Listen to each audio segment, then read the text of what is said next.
everyone, it's Janet with Sugar Shine Designs. Today I'm going to show you how to make this 100% country scrapbook page, and we're going to feature CottageCutz dies and stamp sets in this project. Let's take a look at the die and stamp set. As you see, we've got matching dies and stamps for this farm animal set. And we've got some cute animals as well as a hen house, some pigs, and some cute sayings. So next up, we're going to show you how to use this grass. It's called spring grass, and it's about 4.5 inches by 3/4 inch tall. And that grass is great for cards as well as scrapbook pages. Next, we're going to have a series of shape cards. We have the double stitched rectangles. The largest is 4.25 by 3.25, and the smallest is 1.75 by 3/4, and there are 6 dies in this set. Next, we have the circle set. The largest is 3.75, the smallest is 3/4, and there are 9 dies in this infinity set. Really great stitched detail on them. And then we've got the squares. This is largest of 3.5 by 3.5 and the smallest by 1/2 inch, again stitched. And finally we have the oval set. This is 8 dies, largest 3.5 by 4.5 and the smallest 0.9 by 1.9 inches. All 4 sets, as I mentioned, have stitching. The rectangle set has double stitching, and the detail on these are really great. Here's a close-up of the double stitched die. So let's get started. First thing I do is create the base of my page by cutting out the center and leaving a 1-inch border on all sides. On this I can place my main page, and then I have the inside to map my photos. So the first thing I'm going to show you is creating the title of this page. For my mask, I'm using masking tape, and I've touched it a number of times just to lessen its stickiness, and that way it won't take any paper off when I peel it away. Now I'm using chalk for the sky and the land here, and I thought that after trying a couple different things that the chalk was fitting the theme better because it's more rustic in appearance, and after all it's kind of fun to use chalk. We haven't used it as much as we used to in the old days, so it was fun to try it again. Next comes the land. I've reapplied the masking tape again and begin applying different shades of brown to create that land definition. And of course the masking tape then creates a nice distinction between the sky and the land. In the end I didn't need it that much because I applied grass there, but still this shows you how you could create a nice definition between sky and land. I continued this theme in the corner. And here I've applied various colors of blue chalks, and it's gradiated moving from the corner inside outward. I used a number of different colors as well as even white so that the colors were darkest in the corner and then gradated out towards the center. So let's look at cutting out the mats for our pictures with our dies. Here's a oval that I wanted to show you, and I cut inside of that circles, and I'm going to use those circles for matting, but there was no need to keep all that paper in that oval because the picture is going to be on top of it, and this way I have enough paper for all of my matting with just that center piece that I cut out at the beginning. And anytime we can save paper, that's a good thing.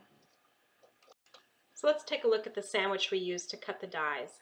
We first have our A plate, the B plate, then our paper, and our die on top of that with the C plate. This gives a perfect pressure to get a good cut.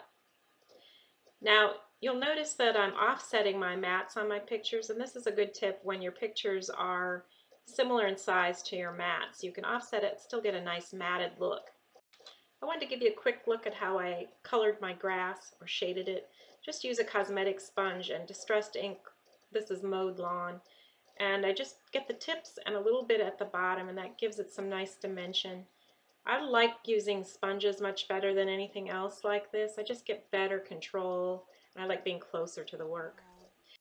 Similarly, I sponged the edges of my mats with Salty Ocean Distressed ink. Next, I'm going to speed things up even more and show you all the coloring I did on my farm animals. So sit back and relax and enjoy watching it all get done.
Now that the coloring's done, we can cut out our colored images, and I'm showing you here a set of templates that I created out of purple paper.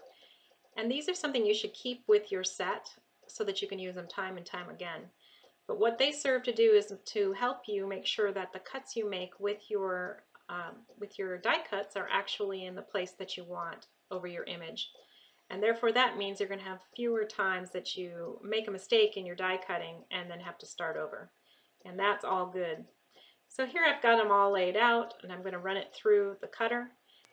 And then you can see when I'm done that the dies have actually cut where I wanted them to, and I've got a good image to work with going forward. If you don't use this time-saving tip, I'd really highly recommend you give it a try. You can see here that the edges are looking pretty good. And here are all the cuts that I made, and we're ready now to start putting the page together.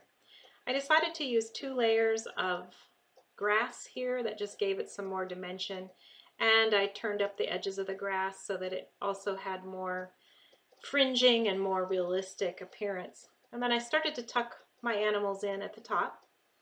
One thing that I did here is I used foam tape on the top edge of each of these little animals except for the chicken. And then that gives a look more like the legs are in the grass, but the body part pops up a little bit and gives it some good dimension. It's much better appearance than just being flat. I hope you can see here how the animals pop out of the page a little bit. At this point in the project, I've attached everything to the page, but I wanted to highlight my journaling.